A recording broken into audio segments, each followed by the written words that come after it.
안녕하세요. 옛 이야기입니다. 오늘도 와주셔서 감사합니다. 구독과 좋아요는 채널 운영에 큰 힘이 됩니다. 꼭 부탁드리며 오늘의 사연 바로 시작하겠습니다. 안녕하세요.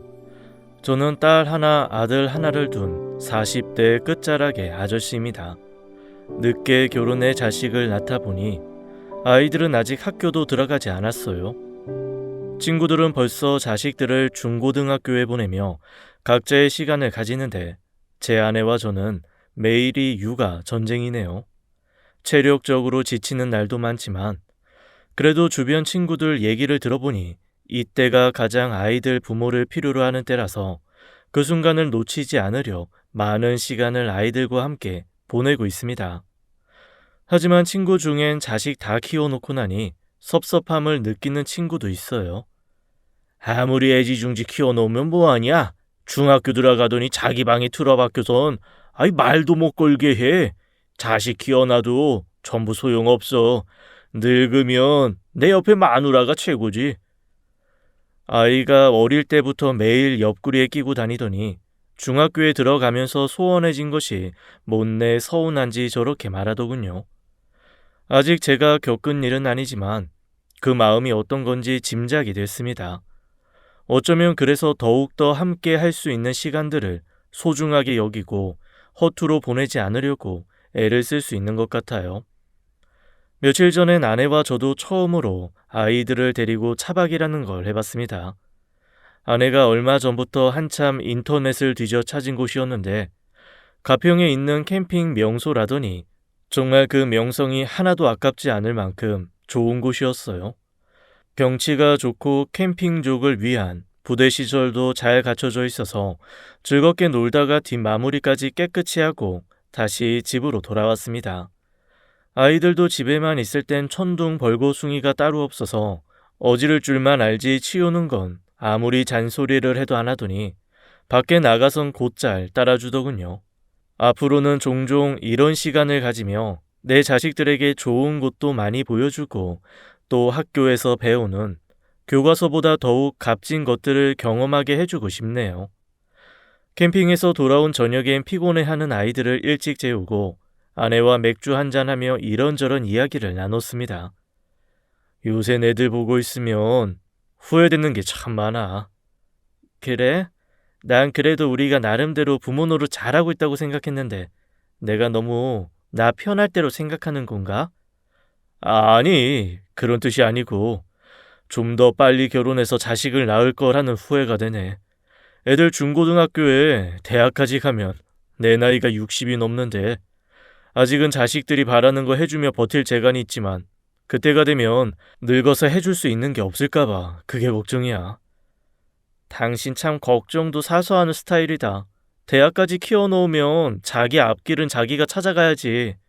당신 걱정대로라면 우린 죽을 때까지 애들 뒷바라지나 하는 거야. 대학 가면 끝인가? 취업 준비해, 결혼해. 또 지 자식들 낳아서 우리한테 떠맡기려고 들어봐. 애시당초 애들 성인 되면 보살피는 건 손 떼야 해. 아무튼 괜한 걱정하지 말고 얼른 맥주 마저 마시고 주무셔.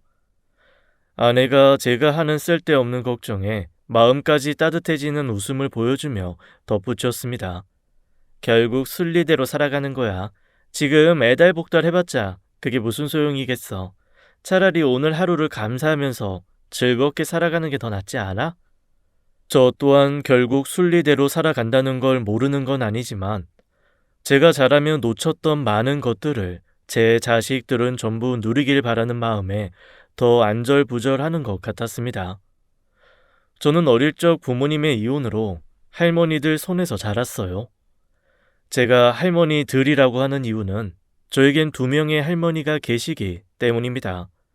한 분은 할아버지의 본처인 큰 할머니이고 다른 한 분은 아버지를 낳아주신 작은 할머니예요. 큰 할머니가 결혼하고 10년이 되도록 아들을 못 낳자 할머니들의 시어머니, 그러니까 저에겐 증조 할머니가 되는 분께서 작은 할머니를 드렸다고 해요. 작은 할머니가 들어오고도 한참을 아들을 못 낳자 셋째 며느리까지 드리려고 했는데 마침 작은 할머니가 아버지를 임신하셨다고 합니다. 그 덕에 할아버지께서 셋째 마누라까지 얻는 일은 없게 되셨죠. 큰할머니는 종종 그 시절을 떠올리며 고개를 내젓곤 하셨습니다. 세상에, 저 어린 여자를 네 할아버지 마누라 삼으라고 시어머니가 데려왔는데 하도 어이가 없어서 남는 방도 없는데 어디서 재울 거냐 물었지. 아이 그랬더니 날 보고 셋이 한 방에 같이 자라고 하지 않겠냐. 그렇게 큰할머니는 할아버지를 중간에 두고 작은 할머니와 한 방을 쓰셨다고 해요. 그 바람에 큰할머니는 밤만 되면 동네 한 바퀴를 천천히 돌다 늦은 시간이 되어서야 잠을 자러 방에 들어가곤 하셨답니다. 아무리 옛날이라 아들이 최고인 줄 알던 시절이지만 말만 들어도 소름이 끼칠 지경이었어요. 저였다면 시어머니고 남편이고 절대 용서하지 못하고 살 것 같은데 어떻게 큰할머니와 작은 할머니는 견디고 살 수 있었을까요? 두 할머니가 모든 것을 받아들인 반면 하늘은 금수만도 못한 짓을 용서하지 못했나 봅니다. 아들이라면 못할 짓이라고는 없을 것 같던 증조 할머니와 할아버지는 결국 제 아버지가 태어나는 걸 보시기도 전에 사고로 함께 돌아가시고 말았어요. 그 후에 큰할머니와 작은 할머니는 40년의 세월을 두 분이서 함께 사시며 아버지를 키우셨습니다. 어머니가 둘이라는 건 어떤 삶이었을까요? 사실 저는 한 분의 어머니도 계시지 않았으니 아버지의 삶을 완전히 이해할 수 없어요. 하지만 오로지 아버지만 바라보고 사시는 두 어머니가 아버지에겐 어쩌면 독이 되었을지도 모르겠네요. 제가 이렇게 말하는 이유는 하나입니다. 중학교 졸업을 앞둔 어느 날이었어요. 제가 다니는 학교로 난생 처음 보는 아줌마가 저를 찾아오셨습니다. 한참 7교시 수업을 앞두고 청소 시간이었어요. 정우가, 담임이 너 교무실로 오래. 나? 왜? 아이 몰라. 담탱이 옆에 아줌마 있던데 너희 엄마 오신 거 아니야? 이미 말씀드렸듯 저는 어릴 때 부모님이 이혼하셔서 엄마 없이 자랐어요.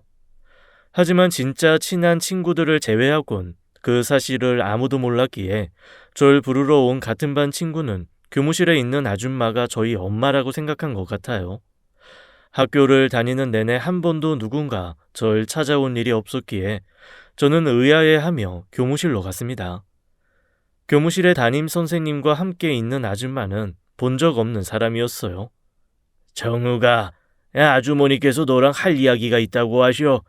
오늘은 저녁 수업 듣지 말고 아주머니랑 천천히 이야기 나눠라. 평소에 호랑이 선생님으로 수업이나 자율학습을 빠지면 얄짤 없이 혼을 내던 담임이었기에 그 상황이 더욱 이해가지 않았습니다. 그래도 공식적으로 야간 수업도 빼먹을 수 있고 또 그 아줌마가 맛있는 고기도 사준다고 하니 저는 가방을 챙겨 아줌마를 따라 나섰어요. 사실 제 마음 깊은 곳에선 이 아줌마가 우리 엄마를 알 수도 있겠구나 하는 생각도 했어요. 더 솔직히 말하자면 우리 엄마가 날 찾아온 거면 좋겠다는 생각도 했습니다. 제가 3살쯤 되었을 때 부모님이 이혼하셔서 저에겐 어릴 적 엄마에 대한 기억은 없었어요. 그래서 어렸을 때 엄마 얘기를 할머니들과 아버지께 자주 묻곤 했습니다. 큰할머니는 엄마를 기억하실 때 망할 년, 남편 귀한 줄 모르는 년으로 기억하셨고 작은 할머니와 아버지는 기억이 잘 안 난다고만 하셨어요. 글쎄다, 아이 같이 살기만 했지 각자 사는 게 바빠서 그렇게 잘 알지는 못해. 저는 할머니들과 아버지의 영향으로 엄마에 대한 그리움과 미움을 함께 가지고 자랐어요.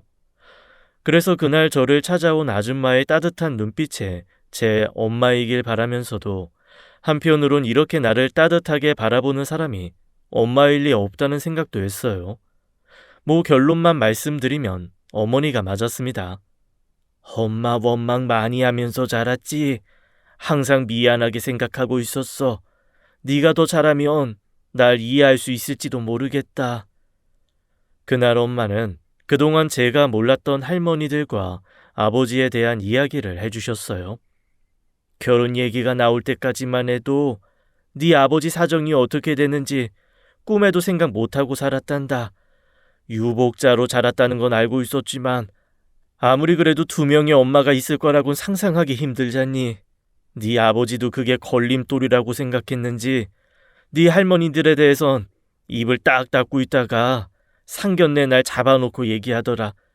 그래도 그땐 네 아버지에 대한 감정이 컸으니 엄마도 그 결혼을 밀어붙였지. 근데 또 그렇게 상견례하고 날짜까지 잡고 나니 이번엔 시골에 가서 두 분을 모시고 살자는 게 아니겠어. 시어머니 한 명도 건사하기 힘들지 싶어서 싶다고 했더니 그럼 헤어지자고 하더라. 알겠다고 하고 돌아섰는데 어찌나 눈물이 나는지. 이 놓친 애들이 살면 얼마나 산다고 그냥 눈 딱 감고 들어가 살까 고민하던 와중에 널 가졌다는 걸 알게 됐어. 그걸 핑계로 어찌어찌 결혼하고 시댁에 들어가서 살게 된 거야. 거기서부터가 내 실수였지 싶다. 엄마의 말씀은 그랬어요. 아버지와는 사는 동안 큰 문제가 없으셨대요. 오히려 서로 뜻이 맞는 부분도 많고 좋은 시절도 많았다고 하셨습니다. 그럼 왜 헤어지신 거예요? 서로 원수가 된 것도 아닌데 굳이 이혼하시고 또 왜 저는 한 번도 보러 안 오셨어요? 네 큰할머니 말이다. 지금도 그 노인네 성질이 보통 넘을 것 같은데 안 그러니? 엄마는 큰할머니의 등살에 못 이겨 결국 이혼까지 하시게 됐다고 해요. 기차 화통 삶아 먹은 것처럼 목소리가 큰 사람이 툭 하면 호통을 치는데 도저히 그걸 버텨낼 재간이 없었다고 합니다. 거기다 작은 할머니와 아버지는 큰할머니의 그런 고압적인 태도를 당연한 듯 받아들이고 심지어 엄마에게도 제발 분란 일으키지 말고 얌전히 살려고 하셨대요.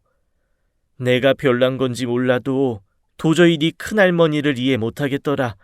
한 번은 네 아버지랑 내가 싸운 적도 있단다. 너한테 구구절절 설명할 순 없지만 살다 보면 별것 아닌 일로 싸우기도 하고 그러기 마련이야. 그날 아버지와 엄마의 싸움도 그리 큰 일은 아니었대요. 평소에 아버지가 워낙 표현도 없으시고 유유자적하시는 편이라 답답한 마음에 한 소리를 하셨다더군요. 어찌된 양반이 매일 그렇게 속이 편한지 모르겠네.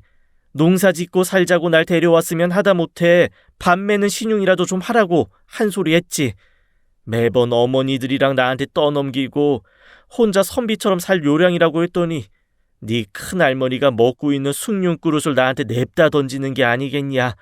그러면서 남편 알기를 그렇게 우습게 알고 살 거면 당장 갈라서라고 소리소리 치시더라. 엄마가 못 참고 냅다 이혼하겠다고 대들었더니 정욱이 널 다시는 볼 생각하지 말라고 하시곤 그 길로 밭으로 가셔서 내가 짐 싸서 나갈 때까지 며칠을 집에 안 들어오시더라고. 네 작은 할머니랑 아버지가 날 보고 하도 한 번만 숙이고 가라고 성화를 부려서 죄송하다 말하러 나갔었는데 큰할머니 기세가 워낙 완강해서 그냥 돌아섰단다. 물론 엄마는 그날 있었던 일만으로 이혼을 결심한 건 아니라고 하셨어요. 아버지는 집안에 틀어박혀 책만 읽는 선비 중에서도 으뜸 가는 선비였다고 합니다. 엄마는 큰할머니 등살에 뼈에 가죽밖에 남지 않을 만큼 살이 빠졌는데 안 그래도 하얀 피부를 가진 아버지는 더욱 뽀얗게 살결이 살아나더래요. 그래서 억울한 마음에 10년이 넘는 세월을 자식이고 뭐고 모른 채 살아왔다고 하셨습니다. 이 집 와서 연락하는 게 너한테 잘하는 짓인지 고민이 많았다. 어떤 날엔 네가 나한테 돌을 던지고 욕을 하는 꿈을 꾸기도 했었어. 그런 꿈을 꾸고 난 후엔 더욱 용기가 안 나서 울기도 많이 울었단다. 미안하다 정우가. 그 세월을 어찌 보상할 수 있겠냐만 이제라도 부모 자식 간의 정을 쌓으며 살고 싶은 이 어미 마음을 이해해 줄 수 있겠니?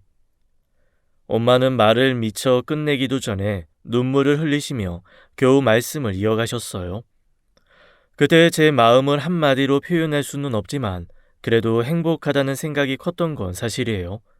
하지만 그렇다고 일순간에 이분이 내 엄마구나 라는 생각이 들었던 것도 아닙니다. 참 묘한 기분이었어요. 엄마를 만나는 상상을 가끔 했었는데 상상 속에선 만나자마자 한눈에 알아보고 또 주체할 수 없을 만큼 눈물이 흐르는 그런 그림을 그렸었죠.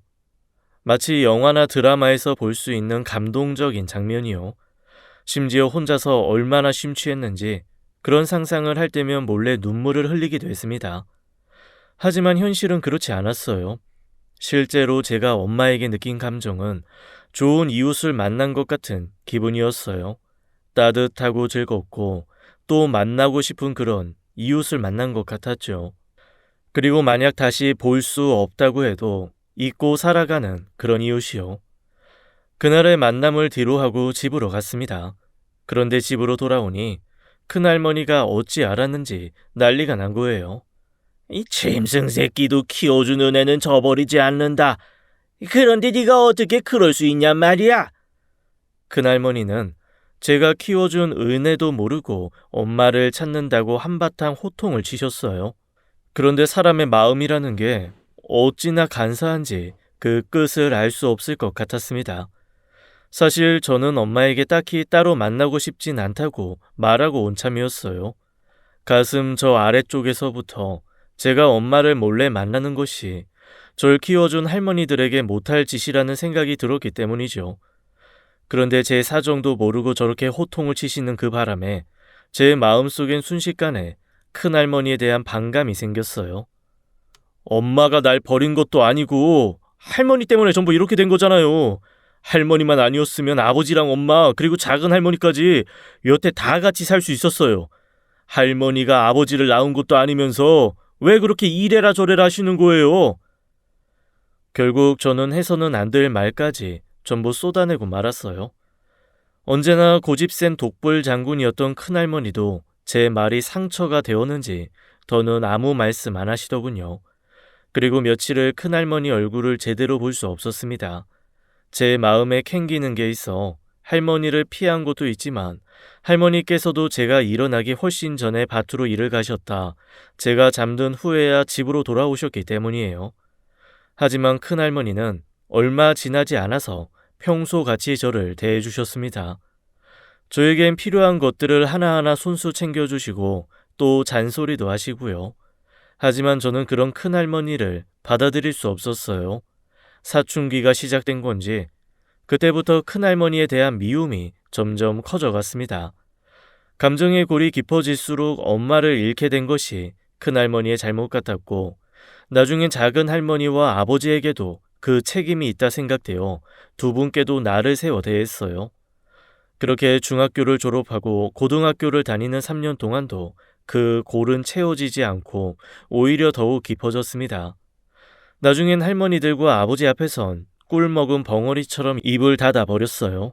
심지어 고3이 되었을 땐 담임선생님이 진학 상담을 위해 아버지를 학교로 오시라고 했는데 그것도 전하지 않고 혼자서 결정했어요.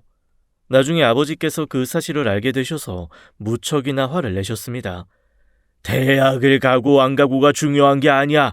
이 네 인생의 첫 결정인데 최소한 가족들에게 얘기는 할 수 있었잖냐. 이 가족 생각은 요만큼도 안 하는 거야. 하지만 여전히 사춘기를 앓고 있던 저는 아버지의 말씀에 바로 대들었어요. 아버지랑 엄마랑 헤어질 때 제 생각은 조금이라도 해보셨어요? 제가 어떻게 될지는 생각도 안 하고 그저 할머니가 이혼하라니까 시키는 대로 하신 거잖아요. 제가 대학을 가든 안 가든 그게 아버지랑 무슨 상관이에요? 그게 아버지 인생을 바꾸는 거 아니잖아요. 제 말에 아버지는 난생 처음 제 뺨을 후려치셨어요. 한 번도 겪지 못한 일이라 크게 당황했지만 잠시 후 제 기세는 꺾이기는커녕 오히려 독이 올라 아버지와 다시는 안 볼 사람처럼 크게 싸우게 되었습니다. 기생 큰할머니와 남들이 뭐라 해도 항상 웃기만 하시던 작은 할머니가 눈물을 흘리며 우리 부자를 말릴 정도였어요. 이게 도대체 뭐 하는 짓이냐? 가족이라고 몇 명이나 된다고 이렇게 싸우는지 모르겠구나. 애비는 이제 그만해라. 정욱이도 생각이 있어서 한 행동일 게야. 이만하면 충분해. 정욱이 너도 얼른 아버지한테 죄송하다고 해라. 할머니가 뭔데 나한테 이래라 저래라 하는 거예요. 이놈의 집구석. 학교 졸업하면 바로 나갈 거니까 다들 저는 없는 사람이라고 생각하고 사세요. 제 속에 담겨있던 화가 그리 많았는지 저도 그날 처음 알게 됐어요. 그 일이 고3 여름쯤 있었던 일인데 그 이후 가을이 지나고 겨울이 올 때까지 저는 가족들과 대면 지내게 되었습니다. 그리고 학교를 졸업하고 군대를 가게 되었어요. 군 생활은 남자들이라면 대부분 공감하시겠지만 딱히 돌아가고 싶은 기억은 아니에요. 하지만 무척이나 좋았던 점도 있었습니다. 처음엔 정말 죽을 맛이었어요. 매일 선임들 눈치 보느라 우둔했던 제 성격도 눈치 백단으로 바뀌며 천천히 적응해 갔어요. 그래도 시간이 흘러 계급이 올라가니 조금씩 숨통이 트이기 시작했습니다. 그러다 군대 후임 중 한 명과 친하게 되었어요. 대학교에서 사진을 전공하는 친구였는데 동갑이라 제대 후엔 말도 놓고 친하게 지냈어요. 그 친구를 통해서 저는 처음으로 사진의 매력을 알게 되었습니다. 사진이라면 찍는 것도 찍히는 것도 관심 없던 저였는데 친구를 따라 출사라는 걸 한번 나가본 후에 저 또한 카메라의 매력에 완전히 빠지게 된 거죠. 사실 그때까지 저는 인생의 목표랄 것도 없고 딱히 꿈도 없었어요. 그런데 난생 처음으로 하고 싶은 일이 배우고 싶은 일이 생긴 거였어요. 처음엔 독학으로 사진을 배울까 싶어 이것저것 알아보기도 했습니다. 그런데 카메라의 렌즈에 장비만 해도 엄청나게 돈이 들더라고요. 또 그뿐 아니라 취미가 아니라 나중에 직업으로 삼겠다고 하면 하나부터 열까지 차근차근 배워나가야 한다는 걸 알게 되었습니다. 하지만 당장에 군 제대하고 배달 아르바이트로 겨우 생계를 유지하는데 사진을 배운다는 게 가당키 나겠습니까? 방법이 없을까 고민해봤지만 아버지의 도움을 받는 것 말고는 다른 수가 없었습니다. 하지만 고등학교 때 그 일이 있고 쭉 대면한 상태에서 바로 군대를 가고 또 제대 후엔 독립을 하는 바람에 가족들과 사이가 좀처럼 회복되지 않은 상태였어요. 그런 게 아니라도 군대까지 다녀온 처지에 집에 손을 벌린다는 게 내키지 않더군요. 이런저런 고민을 하다가 꿈을 접어야겠다 마음먹었을 때 저는 친구의 도움으로 작은 사진관에서 일을 할 수 있게 되었습니다. 사진관이라고 해도 하는 일은 전혀 관련 없는 게 대부분일 거야. 동네 작은 사진관이라 네가 기대하는 그런 일은 아닐 것 같긴 한데 그래도 일과 끝나면 사장님한테 조금씩 배울 수 있어. 어때? 생각 있어? 친구의 말에 저는 두말 않고 좋다고 했어요. 그렇게 시작한 일은 친구의 말 맞다나 사진과 전혀 관련 없는 잡무였습니다. 그나마 일과 시간이 끝난 후에 사장님이 1시간 정도 렌즈 사용하는 방법이며 기술적인 것들을 알려줘 사진에 대한 제 목마름을 조금이라도 채울 수 있었어요. 그렇게 한 해, 2해 시간은 흘러갔습니다. 하지만 제 일은 여전히 제자리였고 사진에 대한 갈증은 더욱 커진 상태였어요. 결국 저는 더 늦기 전에 그동안 모아둔 돈으로 대학 입시를 준비하기로 마음먹었습니다. 사실 제가 모아둔 돈만으로는 학교를 간다는 건 불가능했어요.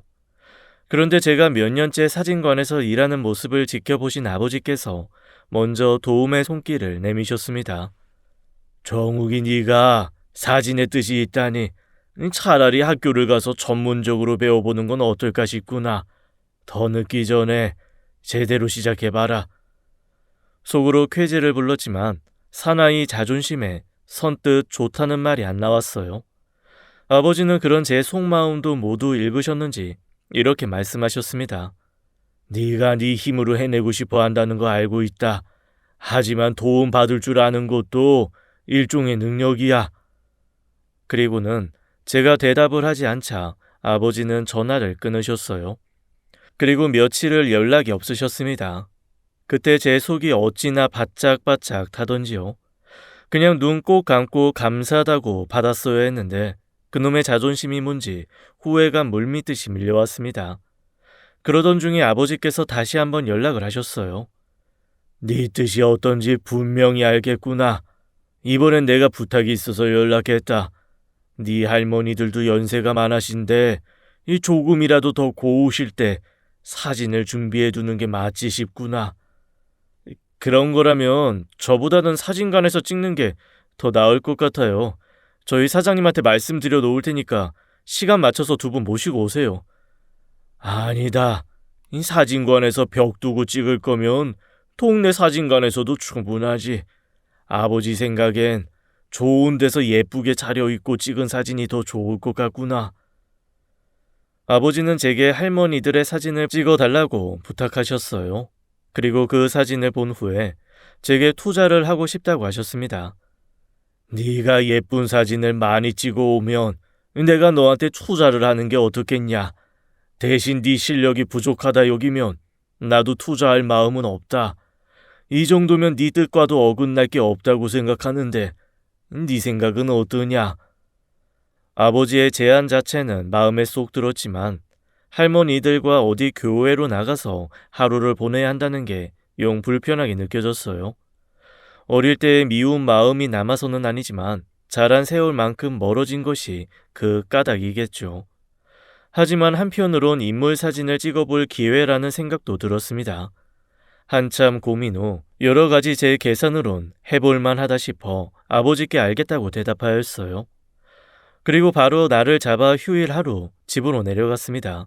어차피 아버지가 운전해주는 차를 타고 가서 편하게 사진만 찍고 오면 되겠다 여겼는데 웬걸요? 아버지께서 차 키를 저에게 주시는 겁니다. 너랑 할머니들만 가는 거다. 아버지는 할 일이 많아서 같이 못 가. 당황스러운 마음에 텐마루에 앉아 계신 할머니들을 보았어요. 오랜만에 외출이라고 10년은 더 묵혀둔 꽃무늬 블라우스를 입고 한껏 치장을 하셨더라고요. 햇빛에 그을려 새까매진 피부에 누렇고 파란 꽃이 그려진 블라우스를 입은 모습이 참 안 어울리더군요. 그런데 그 풍경이 제 마음을 할머니들과의 외출로 잡아 끌었습니다. 텐마루에 대롱대롱 매달린 할머니들의 발끝에서도 이번 외출에 들떠 있다는 것이 느껴졌거든요. 알았어요, 아버지. 그럼 여기서 멀지 않은 데로 다녀올게요. 그걸 깜빡할 뻔했구나. 여기 주소 있으니까 이리로 가거라. 하루 숙박도 잡아뒀다. 아버지가 주신 쪽지에는 삐뚤빼뚤한 글자로 주소가 적혀 있었어요. 요새라면 1시간 좀 넘게 걸리는 거리인데 그 당시 도로 사정으로는 꽤나 멀찍이 떨어진 곳이었습니다. 아버지, 여기 가려면 한나절이에요. 너무 멀어요. 그래서 숙박도 잡아놨다 하지 않냐? 할머니들 모시고 오랜만에 나가는 거니까 좋은 데 가서 고운 사진 많이 찍어 와라. 아무래도 할머니 중 한 분이 쓴 글자 같은데 작은 할머니는 글을 모르시니 큰 할머니가 적어둔 주소겠죠. 그 순간 또다시 큰할머니 소나기의 집안이 들썩인다는 생각이 들어 기분이 썩 좋지 않았습니다. 그렇게 시작부터 삐걱거린 여행은 가는 내내 문제를 달고 다녔어요. 주로 문제거리는 큰할머니가 만드셨죠. 안 그래도 목소리가 큰 양반이라 그냥 하는 말도 귀청이 따가운데 사서건건 뭐가 그리 불만인지 모르겠더군요. 특히나 작은 할머니를 대하는 태도를 보고 있자면 화가 치밀어 올랐습니다. 3살 배기 어린애한테도 그러지는 않을 것 같았어요. 어릴 때에도 생각했었지만 작은 할머니가 심성이 고운 분이라 웃고 넘어가지만 웬만큼 고약한 성격이라면 애당초 사단이 나도 크게 났을 겁니다. 어떤 일이 있었냐면 휴게소에 들렸을 때였어요. 할머니들 가볍게 드실 간식이나 물을 사러 가려는데 큰할머니가 작은 할머니에게 화장실을 다녀오라고 퇴근을 하는 겁니다. 변소 다녀왔어. 형님, 나 오줌 안 마려워요. 출발하고서 변소 간다고 설치지 말고 시간 있을 때 얼른 다녀와. 작은 할머니가 몇 번이고 오줌이 마렵지 않다고 하는데도 큰할머니는 막무가내였어요. 변소 가고 싶다고 말만 해봐. 아주 홍군형을 내줄 테니까 알아서 해. 끝끝내 작은 할머니가 화장실을 들리지 않자 큰할머니는 온 동네 사람들이 다 들으라는 큰 소리로 호통을 치셨습니다. 그런데 차가 출발하고 10분 정도 지났을까요? 뒷좌석에서 끙끙 앓는 소리가 들리는 거예요. 룸밀러 뒤를 보니 작은 할머니의 표정이 울상이 되어선 끙끙 앓고 계신 겁니다. 작은 할머니, 어디 불편하세요? 하지만 작은 할머니는 대답은 않고 큰할머니 눈치만 살피셨어요. 가만 보니 화장실이 가고 싶어 그러시는 것 같았습니다. 저는 할머니에게 다음 휴게소까지만 참으라고 말하곤 속도를 내서 달렸습니다.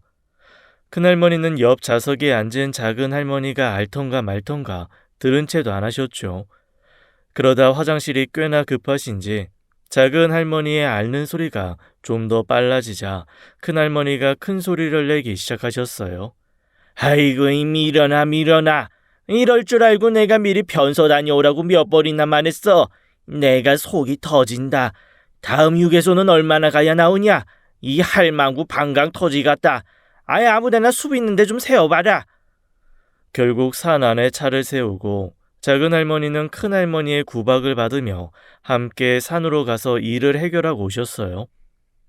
큰 할머니의 답답한 마음을 영 모르는 건 아니지만 생리 현상이 마음대로 되는 게 아닌데 너무하다 싶었습니다.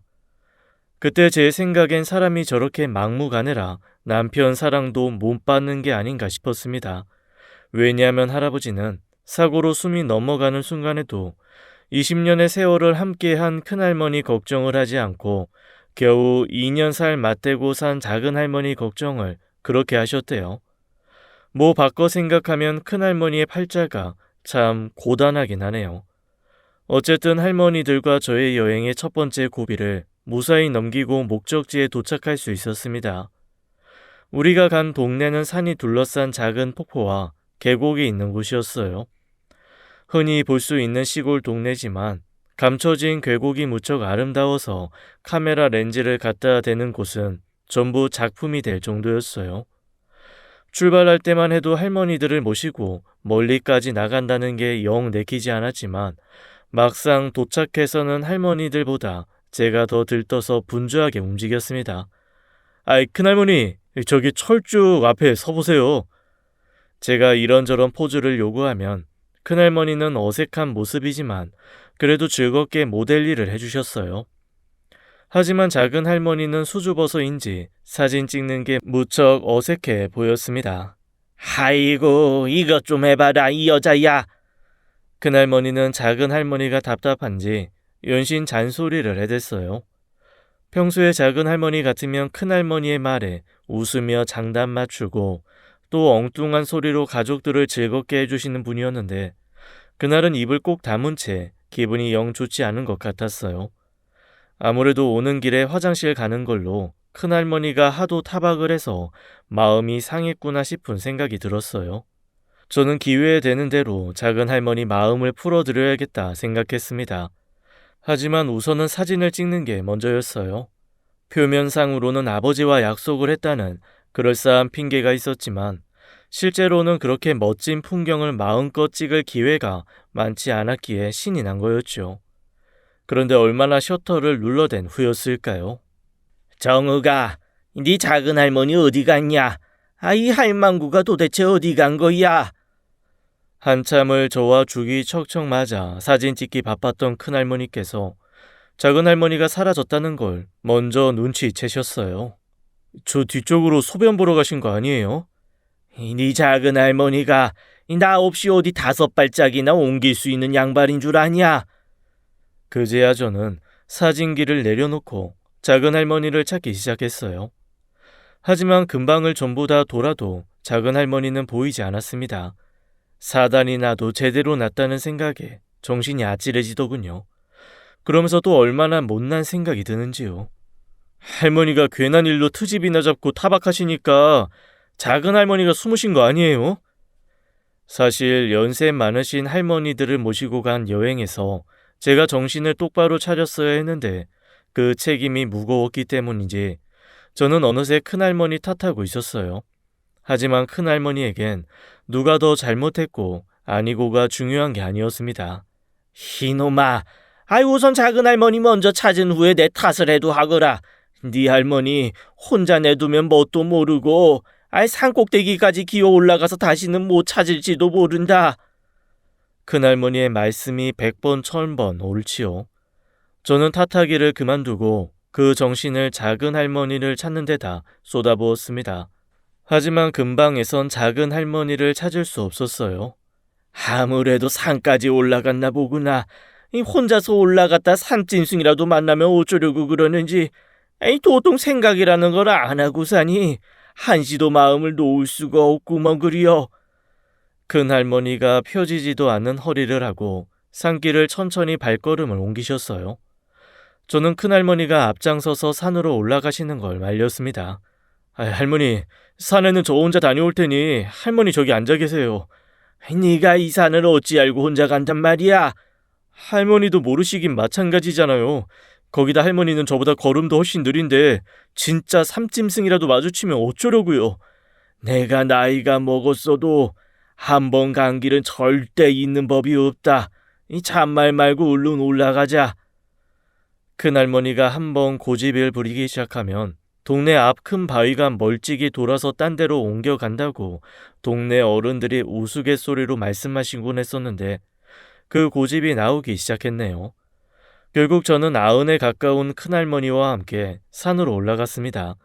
넓게 펼쳐진 산이긴 해도 그리 높은 산은 아니어서 그나마 큰 무리가 따를 것 같진 않았어요. 거기다 다행히 사람들이 오르내리며 풀 사이로 길도 나 있더군요. 나무 틈 사이로 해도 비치고 선선한 바람도 불어오는 게 스치고 지나가면 평생 모르고 살 동네였지만 머물러 보니 이곳저곳 참 아름다운 동네라는 생각이 들었습니다. 그런 생각으로 한참 길을 따라 올라가는데 나무 틈 사이로 무슨 소리가 들렸어요. 처음엔 산짐승 소린가 했는데 가만 들어보니 사람의 곡소리 같았습니다. 환한 대낮인데도 산속에서 들리는 울음소리가 오싹한 기분이 들더군요. 거기 근데 어멈이요? 행숙이냐? 하지만 겁을 집어먹은 저와는 달리 큰할머니는 소리가 나는 쪽으로 들어가셨어요. 여기가 세월이 지나니까 어디가 어딘지 헷갈리네 그리요. 아무래도 큰할머니 얘기를 봐서는 언젠가 한 번은 큰할머니가 와봤던 곳이구나 했어요. 할머니를 따라 나무 사이를 비집고 들어가니 무덤가가 나왔습니다. 그리고 그곳엔 온통 눈물 범벅을 한 작은 할머니가 계셨어요. 연 생각 없이 사는구나 했는데 그래도 행숙이 네 어머니랑 아버 무덤은 기억하고 있나 보구나. 나는 세월이 지나서 그런가 어딘가 어딘지 못 찾겠었는데 행숙이 네가 나보다 나은 것도 있구나. 형님. 작은 할머니는 큰할머니를 보시곤 아예 아이처럼 목 놓아 우셨어요. 평소 같았으면 작은 할머니를 달달 볶았을 큰할머니가 아무 말 없이 멀찍이 떨어진 곳에 자리를 잡고 앉으셨습니다. 그리곤 작은 할머니의 곡소리에 고개를 돌려 먼 하늘을 바라보시더군요. 나무숲 사이에 덩그러니 있는 두 개의 무덤과 두 할머니의 모습. 저는 이유도 모른 채 세상 서글픈 감정에 느꼈어요. 그리고 저도 모르게 카메라를 들어 올려 셔터를 눌렀답니다. 그날 밤 아버지가 잡아둔 민박에서 저녁을 먹으며 막걸리 한 사발을 했어요. 그때 제 나이가 20대 초반이었으니 한참 술 먹고 돌아다닐 텐데 할머니들과 술을 마시는 건 처음이었네요. 두 분 다 얼큰하게 취하셔서는 노래도 한 곡 뽑으셨습니다. 거기다 두어 잔 더 술이 들어가니 할머니가 절 붙잡고 평소 같았으면 하지 않으셨을 이런저런 이야기들을 술주정인 듯 옛날 이야기인 듯 하셨습니다. 네 작은 할머니 행숙이 이제도 팔자가 참 곧지 못했다. 어린 나이에 시집와서 친정이라고 이 부모 형제 다 돌아가실 때까지 발길 한번 못했지 않았냐. 돌아가시고 나서도 한참이나 지나서야 한번 왔었지. 그래, 벌써 10년도 더 전에 어찌어찌 내가 주소를 알아와서 둘이서 짐 들고 버스 타고 그렇게 한번 찾아왔었단다. 친정부모 살아계실 적엔 옛날이라 멀어서 못 오기도 했지만 행숙이 저게 사는 데 있어서 요령이 부족하다고 이 친정에서도 원래 모질이라 부르면서 갖다 팔다시피 네 할아버지한테 시집 보낸 거 아니냐. 네 할아버지 사고가 나서 피가 철철 흐르는데도 이 딴 걱정이 아니라 네 작은 할머니 나한테 쫓겨나면 천지 갈 곳 없다고 그걸 그렇게 걱정하시더라. 나도 억센 걸로 치면 첫째 가는 사람이지 않냐. 이 별 걱정 다 안다고 한바탕 소리를 치지 않았겠냐. 그러고 석 달 뒤에 네 아버지가 태어났는데 이 참 마음이 그렇더구나. 내가 정신을 똑바로 차려야 어떻게든 산다는 생각이 들지 뭐냐. 에이응, 내가 술이 오르나 보다. 별소리를 다 나오는구나. 얼른 자리 비우고 자자. 내일 또 운전해서 가려면 한세월이다. 할머니들과의 제 여행은 그렇게 끝이 났어요. 다음 날 돌아오는 길은 탈 없이 집까지 갈 수 있었습니다. 한 주가 지나 저는 인화한 사진들을 가지고 집으로 갔어요. 아버지와 할머니들과 함께 사진을 보며 이런저런 이야기를 하는데 그게 뭐 별거라고. 아주 오랜만에 가족들이 다시 옛날로 돌아가 가까워진 기분을 느낄 수 있었습니다. 그리고 아마 그때부터였겠죠. 아주 오랜 세월 제 속에 똘똘 뭉쳐있던 갈 곳 없던 미움들이 사라지기 시작한 때는요. 그 후로 저는 아버지의 도움으로 대학에 가서 사진 공부도 하고 지금은 어엿하게 자리를 잡고 결혼도 했답니다. 지금은 세월이 흘러 두 할머니 모두 제 곁에 계시지 않아요. 이제는 하늘에서 아버지와 제가 사는 모습을 지켜보고 계실 듯합니다. 어렸을 때는 온전치 못한 가족의 모습에 원망도 많았는데 돌이켜보면 할머니들의 사랑이 느껴지는 추억들이 많아요. 어린 나이에 원망거리를 찾느라 가족의 소중함을 모르고 보낸 지난 세월이 너무 아쉽네요. 그래서일까요? 저는 제 자식들이 하나라도 더 많은 걸 보고 느끼며 가족의 소중함을 오롯이 느끼길 바라고 있답니다. 하지만 받은 사람은 그걸 모르겠죠. 제가 그랬으니까요. 지금도 어찌 사는 게 옳은 건지 모르겠습니다. 말 나온 김에 다음 주말에는 할머니들과 함께 갔던 그곳으로 가족과 함께 가봐야겠어요. 이번에는 시골서 혼자 글도 쓰고 밭도 가꾸며 살아가는 아버지도 함께 모시고 다같이 가족 여행을 떠나야겠어요. 지금까지 옛이야기였습니다. 끝까지 함께 해주신 여러분 감사드리며 저희는 다음 사연으로 돌아올게요. 감사합니다.